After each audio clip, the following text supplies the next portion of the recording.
Hello दोस्तों, मैं हूं आपकी होस्ट सैयदा दुआई जैनब और आप देख रहे हैं दी कमर चीमा शो। आज के शो में हम बात करेंगे प्राइम मिनिस्टर नरेंद्र मोदी का 22 से 23 अप्रैल को रॉयल हाइनेस प्रिंस मोहम्मद बिन सलमान की दावत पर सऊदी अरेबिया जाने पर डिस्कशन करेंगे। ये उनकी बेसिकली जो है वो तीसरी मुलाकात है। पहले 2016 और 2019 में भी दौरे हुए मोदी साहब की तरफ से। इस दौरे के असल अगर हम ओवरऑल मकसद देखें तो ऑब्वियसली वही बायलैटरल ट्रेड और इन्वेस्टमेंट्स मजबूत करना, एनर्जी सिक्योरिटी के लिए long term crude LPG supplies करना, डिफेंस कॉपरेशन की बात है, वही नेवल मर्ज के ज़रिए आगे बढ़ाना, India Middle East Europe corridor की बात है। तो इसके बारे में ही आज हम बात करेंगे। तो जी चीमा साहब, जैसे आपने देखा कि मोदी साहब जो हैं वो सऊदी अरब जा रहे हैं, तो क्या आप हमें इस दौरे की तफसीलात से आगाह कर सकते हैं? देखिए जी, पहली बात तो ये है कि ये दौरा बड़ी अहमियत का हामिल इसलिए है कि मोदी साहब ने इंडिया ने under the leadership of Narendra Modi middle east और ये जो पूरे का पूरा गल्फ है इसके साथ ताल्लुकात आपने बहुत ज़्यादा ट्रांसफॉर्म कर लिए हैं।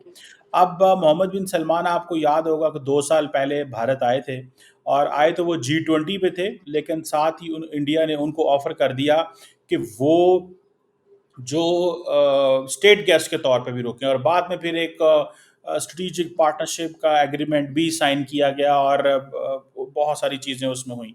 लेकिन अभी ये जो दौरा है, ये मोहम्मद बिन सलमान जो प्राइम मिनिस्टर हैं, उन्होंने उनको इनवाइट किया, वो पहुंच रहे हैं और ये कहा जा रहा है ये तीसरा दौरा है। पहले वो 2016 में गए थे सऊदी अरब, फिर 2019 में गए थे और अभी 2025 में, तो अभी थोड़े अरसे के बाद जा रहे हैं। इसकी क्या सिग्निफिकेंस हो सकती है कि 16, 19 एंड देन 2025? इसकी एक सिग्निफिकेंस तो ये एक इश्यू तो ये हो सकता है कि 2022 में, सॉरी 23 में मोहम्मद बिन सलमान आ गए थे, सो दैट इज़ समथिंग कि जी ठीक है, 2 साल का टाइम चाहिए कि क्या करना है और क्या नहीं करना। और अभी ये जो नरेंद्र मोदी का वहाँ पे जाना, लार्जली याद रखें, इंडिया का जो सही पार्टनर मिडल ईस्ट में है वो यूएई है, जो रियल पार्टनर है, जिसके साथ वो बिजनेस की बातें करते हैं और वो सारा कुछ करते हैं और कहते हैं कि हमारे नेक्स्ट लेवल ताल्लुकात हैं। सऊदी अरब को वो सेकेंडरी अहमियत देते हैं, लेकिन सऊदी अरब को वो अहमियत देते हैं because of 2-3 reasons. One reason is के there is a Muslim population in India, जो सऊदी अरब जाते हैं उम्रा करने, हज करने, और इंडिया इस मुस्लिम पॉपुलेशन को एज ए लिवरेज इस्तेमाल करता है सऊदी अरब के, कि देखें ये मैं आपको कस्टमर दे रहा हूँ, हम्म। मैं आपको कस्टमर दे रहा हूँ। जब आपको पता होगा कि पिछले साल पाकिस्तान ने अपना हज का कोटा जो है वो कम कर दिया था, बिकॉज हमारे लोग हज पे नहीं जा रहे थे या नहीं जा सकते थे, हज बहुत महंगा हो गया था। तो फिर उन्होंने क्या किया, इंडिया ने कहा जी आप हमारा कोटा बढ़ा दें, हमें हाजी ज़्यादा दे दें। तो इस तरह की चीज़ जो है वो इंडिया करता है। दूसरी बात, जारी बात है, आपको पता है कि असल में ये जो 54-55 बिलियन डॉलर की बायलैटरल ट्रेड है, उसको भी स्ट्रेंथन करना है और उसको भी आगे लेके चलना है। तीसरा जो है वो उनको इस चीज़ का पता है कि सऊदी अरब की जो रेलिवेंस है with in the Muslim world वो बहुत ज़्यादा है। लेकिन उनको इस चीज़ का भी पता है कि जो सऊदी अरब है, इट कीप्स ऑन, वो जिसे कहते हैं ना, टर्न ऑन टर्न ऑफ हो जाता है। यूएई जो है वो डेमोक्रेट्स हों या रिपब्लिकन्स हों, अमेरिका में उनके ताल्लुकात अच्छे रहते हैं। लेकिन सऊदी अरब के ताल्लुकात लास्ट डेमोक्रेटिक सेटअप के अंदर, जो लास्ट डेमोक्रेटिक गवर्नमेंट थी अमेरिका के अंदर, सॉरी डेमोक्रेट्स की गवर्नमेंट थी, उसमें ख़राब हो गए थे। जब आपको याद होगा कि कुछ अर्सा पहले एक सऊदी अरब के सहाफ़ी थे जिनको टर्की में डिसमेंबर कर दिया गया था, कत्ल कर दिया गया था। तो उस पे अमेरिका के उस वक़्त के सदर जो बाइडेन जब इलेक्शन की तरफ जा रहे थे, तो उन्होंने कहा कि we will make you know we will make Saudi Arabia a pariah state, हम इसको एक पराया स्टेट बना देंगे। सो इस तरह की चीज़ें जो हैं वो हुई और हो रही हैं। सो मुझे ऐसे लगता है, what I understand and what I have realized is कि इंडिया सऊदी अरब को इस्तेमाल करना चाहता है इस सेंस में कि हम मुस्लिम दुनिया के भी करीब रहें। इंडिया की रेलेवेंस मुस्लिम दुनिया में बहुत ज़्यादा है, सॉरी सऊदी अरब की रेलेवेंस मुस्लिम दुनिया में बहुत ज़्यादा है। लेकिन क्योंकि इतना लंबा चौड़ा ये अमेरिका के करीब नहीं रहा, लेकिन अब क्योंकि ट्रंप के दौर में अमेरिका के ये मज़ीद करीब आ रहे हैं, तो इंडिया समझता है कि हमें उस गुर्बत का भी फ़ायदा उठाना चाहिए।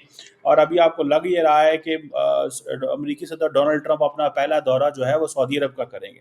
लास्ट टाइम ये लग रहा था कि अमेरिका का झुकाव जो है वो यूएई की तरफ है। मैं अमेरिका को क्यों डिस्कस कर रहा हूँ इस सारी सिचुएशन में?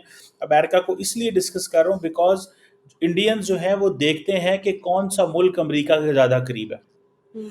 वो उसके ज़्यादा करीब जाते हैं। जैसे यूएई ज़्यादा करीब है, तो जैसे इंडिया ने एक एग्रीमेंट साइन किया था या एक मुआहदा किया था कि आई टू यू टू, हम्म। जिसमें इंडिया और यूएई, यूएस और इजराइल।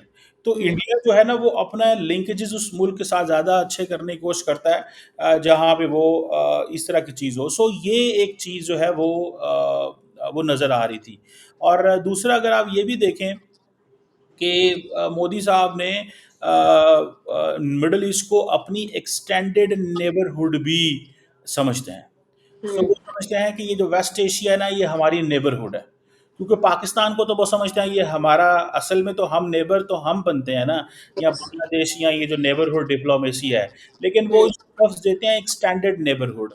तो एक्सटेंडेड नेबरहुड में वो ये कहते हैं कि हमें ये तमाम ममालिक जो पर्टिकुलरली जीसीसी है, मेरा ख्याल है they are very close in signing the free trade agreement with the GCC, if I am not wrong. They have been working, काफ़ी काम हो चुका है, लेकिन आई थिंक स्टिल रहता है।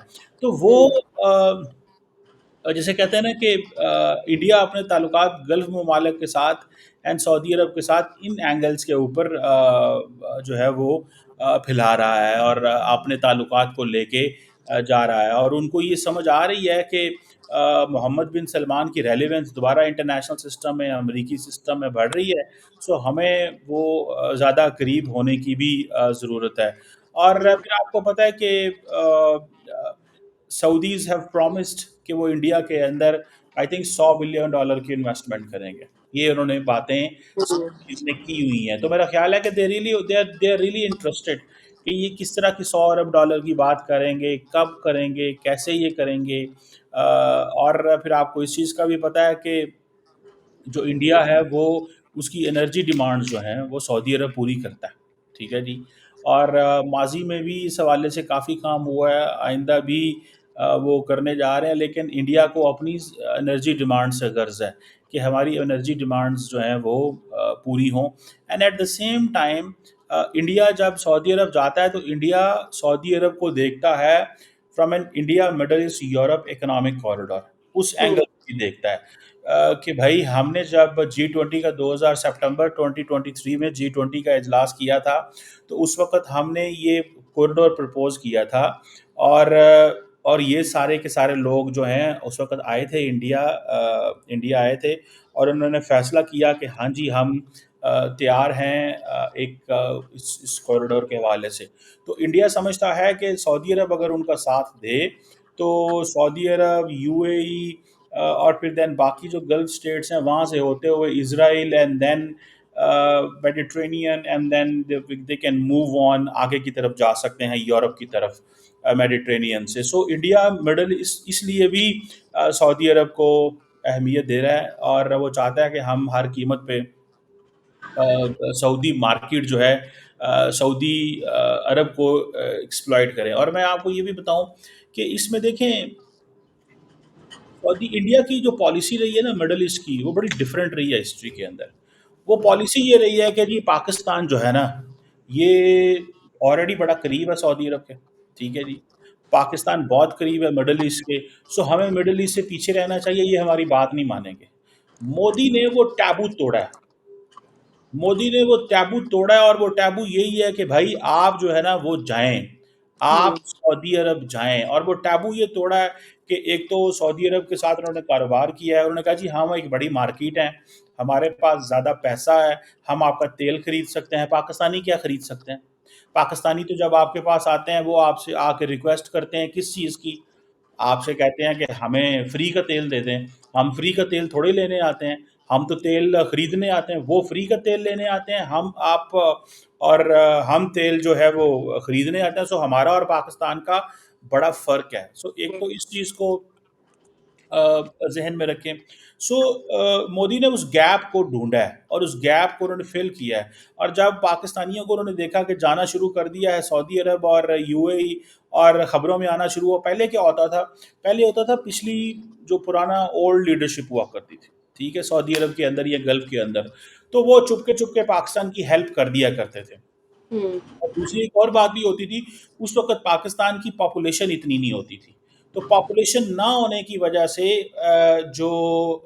जिसे वो कहते हैं ना, हमारे हमें हमें डेफर्ड पेमेंट पे ऑयल भी उस तरह नहीं मिलता, लेना ज़्यादा पड़ता था, पैसे भी नहीं लेने पड़ते थे। और ऊपर से ये 10 साल वॉर एंड टेरर में बहुत सारा पैसा जो है वो हमें वेस्ट से आ रहा होता था, तो हमारा वो जो बजट डेफ़िसिट है वो सारा वो पूरा कर दिया करते थे। लेकिन एज़ द वर्ल्ड लेफ्ट, हमें फिर अरब दुनिया के पास जाना पड़ा। नरेंद्र मोदी पावर में थे, उन्होंने इस गैप को देखा और उन्होंने हिट किया। उन्होंने कहा जी कि मिडल ईस्ट से ताल्लुकात अपने इम्प्रूव करें, इन्हेंस करें, क्योंकि पाकिस्तानियों से वो बड़े तंग हैं। और इन बिटवीन इसीलिए उन्होंने कश्मीर पे भी फैसला कर लिया। सो इंडिया जो है वो मिडल ईस्ट को उन्होंने पूरे का पूरा आपने जो रिलेशंस हैं रिवाइज किए हैं, रीफ्रेम किए हैं, और पाकिस्तान के गैप को उन्होंने फिल किया है। और पाकिस्तान ने, क्योंकि इंडिया मिडल ईस्ट को हमेशा ये बताया था कि याद रखें ये सारे के सारे जो इंडिया जो है ये इसने कश्मीर के ऊपर कब्जा किया हुआ है, और इस तरह का माइंडसेट था। लेकिन अब क्या है, अब अरब कंट्री समझते हैं यार ये पहले हमारे पाकिस्तान के बारे में समझते हैं कि ये हमारे अबाउ जदाद से भी पैसे मांगते थे, ये हमसे भी पैसे मांगते हैं, ये हमसे पैसे भी मांगते हैं, ये हमसे कश्मीर में मदद भी मांगते हैं, फिर जब यमन में हमें हेल्प चाहिए ये हमारी हेल्प भी नहीं करते। तो उन्होंने बेसिकली अपने आप को थोड़ा सोचा कि अपनी सारी की सारी जो अप्रोच है उसको रिवाइज किया। सो मुझे ऐसा लगता है कि ये एक फैक्टर है, और नरेंद्र मोदी ने उस स्पेस को जो है ना वो फिल किया है। इसीलिए अब वो अरब वर्ल्ड के साथ अपने ताल्लुकात तेज कर रहे हैं, सऊदी अरब के साथ ताल्लुकात को बढ़ा रहे हैं। So this is the story. हुँ। चीमा साहब, आपने एक तो एनर्जी डिमांड्स की बात की है। इंडिया ने जो ऑब्वियसली जो मोदी साहब हैं उनके दौरे पर एनर्जी इंपोर्ट्स के लिए भी क्रेडिट लाइन्स या डेफर्ड पेमेंट एग्रीमेंट्स की भी मतलब साइन हो सकते हैं। जैसे सऊदीया हम देखें कि अरामको के इंडियन रिफाइनरीज़ में इन्वेस्टमेंट टॉक्स होती हैं डिफरेंट। तो आपके नज़दीक क्या जो है वो सऊदी अरेबिया जो है वो इंडिया की एनर्जी डिमांड्स पूरी कर सकता है?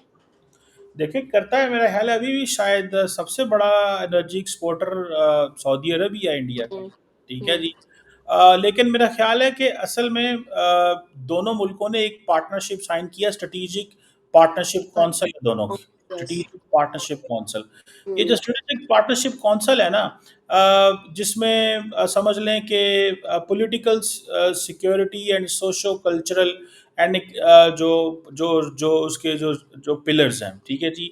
इसी तरह इकोनॉमिक एंड इन्वेस्टमेंट भी इसका एक पिलर है। सो ये ज़हन में रखें कि ये उसको भी देखना चाहते हैं कि हम किस तरह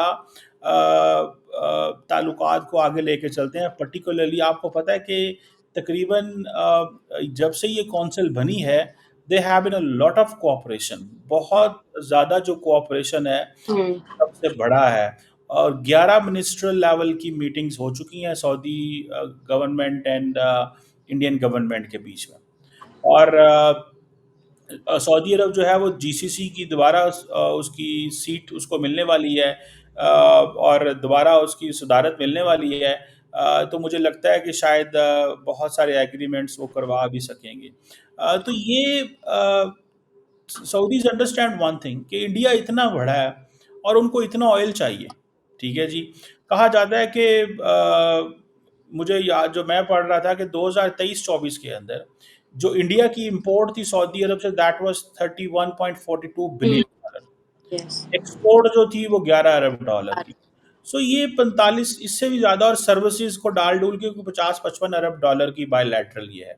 सो हुँ, इम्पोर्ट एक्सपोर्ट गुड्स की जो चीज़ें की इम्पोर्ट एक्सपोर्ट अलग है, बाकी अलग है। सो हुँ, दूसरा एक और चीज़ भी है, इंडिया अपने आप को पिच कर रहा है कि जी वो एक एग्रेरियन कंट्री है। हुँ, वहाँ पे वो कहते हैं हम आईटी और इस तरह की चीज़ों में वो अपने आप को एग्रेरियन कंट्री भी कहते हैं। हुँ, सो वो बहुत सारी चीज़ें भी, फूड जो कमोडिटीज़ हैं वो भी एक्सपोर्ट करते हैं। बाय द वे इंडिया ने I2U2 के प्लेटफॉर्म के ज़रिए भी ये चीज़ें की थी कि जी राइस हो, कि हम इज़राइल और यूएई को फूड आइटम्स एक्सपोर्ट या करेंगे। पर्टिकुलरली उसमें उन्होंने ये भी कहा था कि यूएई और इसराइल जो है वो इंडिया के अंदर इन्वेस्टमेंट करें इन चीज़ों के अंदर। सो हम्म। अब सिचुएशन ये है कि इंडिया कहता है कि ये अरब वर्ल्ड को तो हर चीज़ चाहिए होती है, यहाँ पे तो कुछ नहीं होता, यहाँ पे तो सहरा है, गर्मी है। तो इनको तो देखें, सिरामिक्स भी चाहिए, फूड प्रोडक्ट्स भी चाहिए, टाइल्स भी चाहिए, टेक्सटाइल्स भी चाहिए, केमिकल्स भी चाहिए, सारा कुछ चाहिए। तो क्यों हम्म। ना हम इनको दें।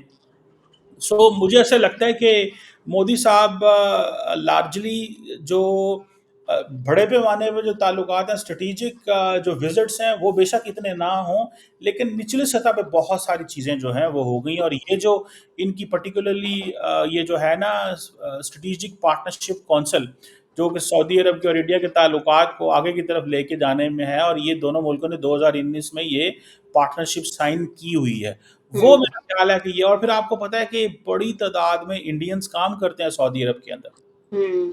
बहुत सारी इंडियन कंपनीज, बहुत सारे कॉरपोरेट ग्रुप जो हैं, वो जिसे कहते हैं ना, वो काम भी करते हैं। हाँ।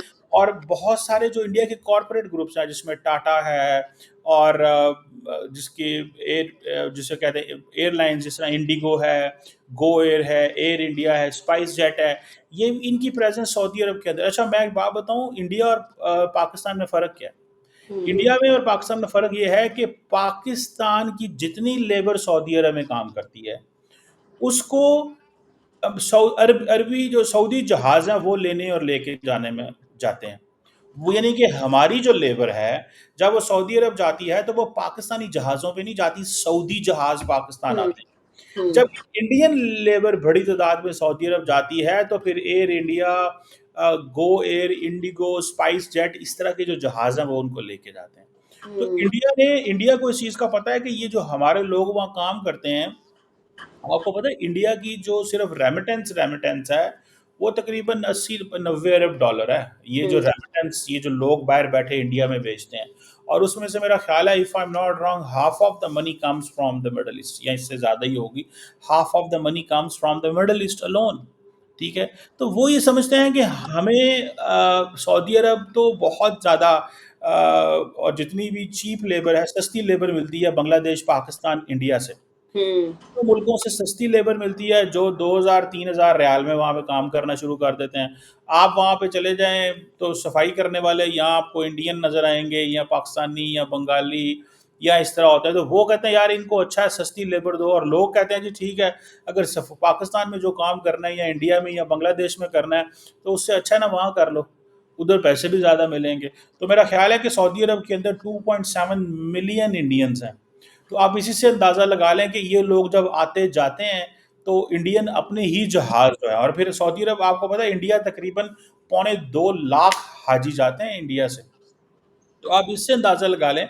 मेरा ख्याल है पाकिस्तान से इस दफ़ा को 70-80 जा रही हैं, 1 लाख जा रहा है। तो हम्म। पहले कभी ज़्यादा जाया करते थे, लेकिन अब पाकिस्तान में हज इतना महंगा हो गया करना कि पाकिस्तानी मुसलमान अफोर्ड नहीं कर सकते, इंडियन मुसलमान अफोर्ड कर रहे हैं। सो वो हम्म। 2.25 लाख बंदा जा रहा है, हमारा जो है वो उसमें कोई भी नहीं है। सो लेट्स सी ये किस तरह है, लेकिन ये ज़हन में रखें कि मोहम्मद बिन सलमान ने इसको एक नेक्स्ट लेवल पे ले गए हैं। यस। और इंडिया अब मोहम्मद बिन सलमान से ये भी एक बात मनवाता है कि हम्म। अगर आप सऊदी अरब आ रहे हैं तो आप पाकिस्तान नहीं जाएंगे। हम्म। और वो जिसे कहते हैं ना, डी हाइफिनेशन कर दिया उन्होंने। जी। बाकी में ये था कि भाई नहीं, हम हम अगर मुझे याद है, आई थिंक किंग अब्दुल्ला जो थे उस वक्त हम्म। मुशर्रफ के दौर में, तो 2005 में, if I am not wrong, मैं I was young at that time, तो मुझे वो थोड़े से सीन्स याद हैं कि जब वो पहुंचे वहाँ पे, क्या नाम है उसका, इंडिया, तो इंडिया से वो सीधा पाकिस्तान आए थे। आप हम्म। मोहम्मद बिन सलमान भी नहीं सोच सकते कि मैं इंडिया से पाकिस्तान आऊँगा, क्योंकि इंडिया उनसे रिक्वेस्ट करता है। जी। और इंडिया को इस चीज़ का पता है कि हमने कितने अच्छे हम्म। जो ताल्लुकात हैं, और सऊदी अरब की क्या रेलिवेंस है। इसके बावजूद वो बड़े मुअद्दबाना तरीके से और इस तरह, और आपको पता है हम क्या करते हैं। मुझे याद है वो स्मृति ईरानी है, एक इंडिया की मिनिस्टर थी, अभी तो इस दफ़ा वो इलेक्शन हार गई हैं। वो हम्म। पिछली दफ़ा जब मिनिस्टर थी तो वो सऊदी अरब चली गई, मदीना चली गई। तो पाकिस्तान में शोर मच गया, उन्होंने कहा जी देखें जी, एक हिंदू खातून मदीना में क्या कर रही है। हम्म। तो बताया गया कि भाई she is a minister in India, and the government of India sent her कि जाके हज इंतजामात देखे इंडियन मुसलमानों के लिए। 2.25 लाख इंडियन हज करने जाते हैं। तो आप उन चीज़ों को वो देखने जाएं और वो सारा करें। और हमने शोर डाल दिया यहाँ पे, हमारे जो जमात इस्लामी के लोग थे, मौलवियों ने, कि देखें ये सऊदी अरब क्या कर रहा है, ये सऊदी अरब ने इस तरह। वो हमारे एक सेनेटर साहब हैं, सेनेटर मुश्ताक साहब जमात इस्लामी के, उनकी वो बड़े इस तरह के अजीब अजीब हरकतें करते रहते हैं। ये बेसिकली आपको पता है, अच्छे भले लोग रेडिकलाइज हो जाते हैं। इनको नहीं पता कि भाई इंडिया को भी वो एक मार्केट समझते हैं। हम लोगों ने ये समझा हुआ था कि हमारे कॉपीराइट्स हैं अरबों के ऊपर, अरब कहीं नहीं जाएंगे। लेकिन अरब बहुत तेजी से बदल रहे हैं, हम नहीं बदल रहे। और मैं इन्हीं सेनेटर साहब मुश्ताक साहब की आपको एक बात बताता चलूँ कि ये हाल ही में इजिप्ट गए हुए थे। तो वहाँ पे इन्होंने क्या किया कि वहाँ पे जाके वीडियो बनाई, और वीडियो बना के कहा जी कि मैं देखो इजराइल के पास हूँ, और देखो इजराइल जुल्म कर रहा है, ये कर रहा है। वो वीडियो पाकिस्तान में वायरल हो गई। इजिप्ट की एम्बेसी ने इस्लामाबाद में और जमात इस्लामी के लोगों के वीज़े कैंसिल कर दिए कि भाई तुम लोग क्या पता वहाँ पे जाके क्या करो और क्या ना करो और किस तरह करो। सो हमारे लोग बड़े रेडिकलाइज हो गए हैं। और आपको पता है, वन बाय वन इंडिया ने तमाम अरब ममालिक से अच्छे ताल्लुकात किए हैं, क्योंकि वो इस तरह की क्रैकियाँ नहीं मारते जिस तरह की हम क्रैकियाँ या हमारे लोग मारते हैं। तो I think this is what. जी। चीमा साहब, जैसे आपने भी बात की कि ऑब्वियसली जो वहाँ के जो प्रिंस वगैरह हैं वो इधर इंडिया जो है वो प्रेशराइज करता है, वो पाकिस्तान नहीं आते। जिस तरह हमने देखा कि जब पीएम शहबाज शरीफ ने सऊदी अरब का दौरा किया तो उन्होंने इन्वेस्टमेंट पैकेज, रीजनल स्टेबिलिटी और फिर अफगानिस्तान के लिहाज से जो एश्योरेंस वगैरह की बात की। लेकिन हमने उसके बाद देखा कि जो सऊदी क्राउन प्रिंस थे उन्होंने इंडिया का दौरा किया और ऑब्वियसली 50 से जो है वो ज़्यादा स्ट्रैटेजिक एग्रीमेंट्स पर बात की, एनर्जी, आईटी वगैरह जिसमें इंक्लूड थे। अब जबकि पीएम मोदी सऊदी अरेबिया जा रहे हैं, तो क्या ये जो डिप्लोमेटिक सीक्वेंस है इस बात का हमें बताता नहीं है कि जो सऊदी अरब की स्ट्रैटेजिक प्रेफरेंसेस है, ऑब्वियसली हम ये भी कह सकते हैं इंडिया के ही प्रेशर की वजह से, जैसे आपने बात की, वो ज़्यादा इंडिया की तरफ ही झुकी जा रही है। और इससे अगर आप हमें बता दें कि क्या पाकिस्तान अपने इकोनॉमिक या फिर जियोपॉलिटिकल इंटरेस्ट्स को इस जो changing kind of like dynamic है उसमें इफेक्टिवली देखें कैसे सेफगार्ड देखें करेगा? देखें, नहीं नहीं नहीं नहीं नहीं। पहली बात तो ये है कि सऊदी अरब देखता है कि मुझे इंटरेस्ट फायदा कहाँ पे है। है। हुँ, सऊदी अरब को इस चीज़ से कोई गर्ज नहीं है कि आप मुसलमान हैं, आप हुँ, कौन हैं, आप कैसे हैं, उनको इस चीज़ से कोई गर्ज नहीं है। हुँ, आपका उनका इंटरेस्ट क्या है। सो भूल जाए इस बात को कि आप जो है ना वो देखेंगे कि हमें फ़ायदा कहाँ पे है। अगर वो यस, एक्सपोर्ट ज़्यादा कर सकते हैं, अगर इंडियन मार्केट के अंदर ये ताकत है कि वो सऊदी प्रोडक्ट को इम्पोर्ट कर सकते हैं, हुँ, तो व्हाई नॉट। फिर इंडिया अगर सऊदी अरब को बिजनेस देता है तो व्हाई नॉट। हुँ, अब मुझे बताएं, अब सऊदी अरब जो है वो क्रिकेट जब अपने उधर लॉन्च करने लगा था, आपको पता है इस दफ़ा आईपीएल की ऑक्शन जद्दा में हुई है। जद्दा में। आईपीएल की ऑक्शन जद्दा में हुई है, क्यों? बिकॉज इंडिया क्रिकेट को मिडल ईस्ट ले गया है। पहले वो हुँ, दुबई थे, फिर वो मिडल ईस्ट ले गए हैं, और जारी बात है सऊदीज के कहने पे लेके गए होंगे। तो जस्ट गिव अ मैसेज कि भाई जद्दा को, सऊदी अरब को क्रिकेट के लिए भी अहमियत दी जाए। और हम क्या करते हैं? हम तो नहीं, हमारे क्रिकेट, हमारी तो इतनी व्यूअरशिप ही नहीं। आपको पता है आईपीएल की 600 मिलियन के करीब व्यूअरशिप है, 700 मिलियन व्यूअरशिप है आईपीएल की। यानी कि दो पाकिस्तान हो ना, ढाई पाकिस्तान हो, तो उतने लोग इंडिया के अंदर जिस तरह आईपीएल देखते हैं। तो सऊदीज जो हैं वो इस चीज़ को वैल्यू करते हैं कि भाई हमें क्रिकेट को प्रमोट करना है तो वी नीड इंडिया। हमें अगर इंटरटेनमेंट को इम्प्रूव करना है तो वी नीड इंडिया। सो सलमान खान को भी लेके जाएंगे, शाहरुख खान को भी लेके जाएंगे, और लोगों को भी लेके जाएंगे, and they will do it all there. Yes, तो मुझे मेरा ख्याल है कि ये थोड़ी सी इस चीज़ को समझना होगा आपको कि जो सऊदीज़ हैं they are very very smart. वो हुँ, आपको कारोबारी एंगल से देखते हैं। और ये जंग जनरेशन है सऊदीज़ की, अमारातीज़ की। अगले दिन जो दुबई के क्राउन प्रिंस आए हुए थे, क्यों उनको बुलाया गया? हुँ, यंग लड़का है, 42 3 इयर्स का है, डिफेंस मिनिस्टर है, नरेंद्र मोदी खुद रिसीव कर रहे हैं उसको, क्यों? भाई दुनिया के कौन सा ऐसा डिफेंस मिनिस्टर होगा जिसको नरेंद्र मोदी वेलकम करेगा, इनविटेशन भेजेगा, अपने घर में करेगा? भाई उनको पता है, दे अंडरस्टैंड द यूएई। उनको हुँ, यूएई उनके दिमाग में है। वो नेक्स्ट जनरेशन पे इन्वेस्टमेंट कर रहे हैं। हम पिछली जनरेशन से भी मांगते थे, इस जनरेशन से भी मांगते हैं। तो यस, वो फिर क्यों आप जी। आप पढ़ी लिखी समझदार हैं, आपने ये कैसी बातें शुरू कर दी? चीमा साहब, एक आखिरी चीज़ आप मुझे बता दें कि जैसा हमने देखा कि पाकिस्तान ने 2024 में भी काफ़ी लाख बैरल जो था उन पर क्रूड ऑयल इंपोर्ट किया, जिसका ऑलमोस्ट 5.1 बिलियन डॉलर का था। फिर सऊदी जो फंड फॉर डेवलपमेंट था वो भी ऑयल इंपोर्ट के लिए काफ़ी डॉलर फाइनेंसिंग एक्सटेंड की। तो जो क्या मोदी की जो ये लॉन्ग टर्म क्रूड और एलपीजी कॉन्ट्रैक्ट्स हैं, वो पाकिस्तान की रिफाइनरीज और इंपोर्टर्स के मुकाबले में प्राइसिंग और जो सप्लाई डायनामिक्स है उसको ऑल्टर कर सकेगी। और साथ ही साथ जब पीएम शहबाज शरीफ है, उन्होंने रेड सी सिक्योरिटी और नेवल एक्सरसाइजेस की बात की थी। तो जहाँ जो है नेवल डेवलपमेंट, जैसे हमें पता है मोहिद अल हिंदी मशकें भी शामिल हैं। तो अब जो मोदी साहब के दौरे से क्या इंडिया के लिए अब मल्टी डोमेन जो सिक्योरिटी पैक्स हैं या फिर जो मिसाइल टेक्नोलॉजी ट्रांसफर्स हैं, ये किस नज़र से आप देखते हैं इन चीज़ों को? देखिए, इंडिया सऊदी अरब के साथ हर तरह का ताल्लुक बना रहा है। जी। एक चीज़ तो ये समझे, आपको पता है कि सऊदी अरब के जो नेवी के लोग हैं वो इंडिया में ट्रेनिंग लेने आते हैं। जी। एक बात, आपको इस चीज़ का भी पता है कि जैसे आपने ये ट्रेनिंग एक्सरसाइजेस की बात की, ये एक्सरसाइजेस भी हो रही हैं। जी। आपको इस चीज़ का भी पता है कि सऊदी अरब जो है वो जब last time Saudi army chief आए थे इंडिया में, तो उन्होंने जिस तस्वीर के आगे बैठ के अपनी तस्वीर खिंचवाई थी उसमें वो पाकिस्तान सरेंडर कर रहा है। जी। भाई आप ना भूल जाएं इन चीज़ों को। आप एक छोटी मार्केट हैं, अपने इंटरेस्ट को छोटा करें। लेकिन हुँ। क्योंकि हिस्टोरिकली हम एक बड़ी फौज रहे हैं हुँ। पाकिस्तान मुस्लिम दुनिया के, तो हम अपने आप को उस एंगल से देखते हैं। जी। तो हमारे इंटरेस्ट बहुत छोटे हो गए हैं, हमारे इंटरेस्ट बड़े लिमिटेड हो गए हैं। जी। मुझे सिर्फ इतना लगता है कि हमें थोड़ा सा we have to be careful. जी। और इंडियंस की एपेटाइट ज़्यादा है, उनकी डिमांड ज़्यादा इन है, वो मार्केट बड़ी है। लाइट। और दूसरा ये जो तेल, हम तो क्रूड ऑयल भी नहीं ले सकते, हमारे पास तो स्टोरेज कैपेसिटी नहीं है, हम हुँ। तो वो रिफाइन नहीं कर सकते। सो हम आज दुनिया में सस्ता तेल, आपको पता है आजकल पाकिस्तान में तेल कितना रुपए आ रहा है पर लीटर? 122 रुपीज पर लीटर आ रहा है, 122 रुपीज। ये जो आपको 263 मिलता है, the rest is all taxes, the rest is all revenue. So 100, अगर हमारे पास इतना पैसा हो कि हम एडवांस ही पैसे भेज के तेल हुँ। मंगवा लें, तो आप हुँ। इमेजिन करें इस मुल्क के अंदर इन्फ्लेशन कितनी कम हो और किस तरह चीजें हो।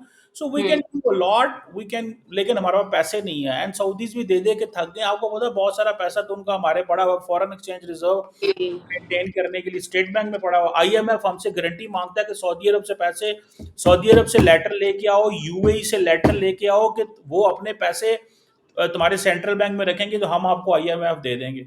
किस तरह की बातें करती हैं आप, पता नहीं मुझे तो आप, मैं तो समझता था आप जो है ना वो सीख गई होंगी अब सारी बातें। जी, जी, बहुत शुक्रिया चीमा साहब। तो दोस्तों, आज हमने बात की नरेंद्र मोदी साहब के दौरे के बारे में, जो वो सऊदी अरब का करेंगे। ये उनकी तीसरी मुलाकात होगी 2019 और 16 के बाद। इस पर वो काफ़ी और चीज़ों पर भी बात करेंगे, एनर्जी के बारे में भी बात करेंगे और काफ़ी और चीज़ों के बारे में भी। और हमने यही बात देखी कि जो सऊदी अरब है वो ऑब्वियसली इंटरेस्ट देखेगा अपने, जहाँ पे उसका फ़ायदा होगा वो उसी जगह पे ही एग्रीमेंट्स करेगा, वहीं पे जाएगा। मतलब मज़हब की उसकी कोई ताल्लुक नहीं है, वो इंटरेस्ट को देखेगा। फिर मिलेंगे एक नए टॉपिक के साथ नए एपिसोड में। Take care.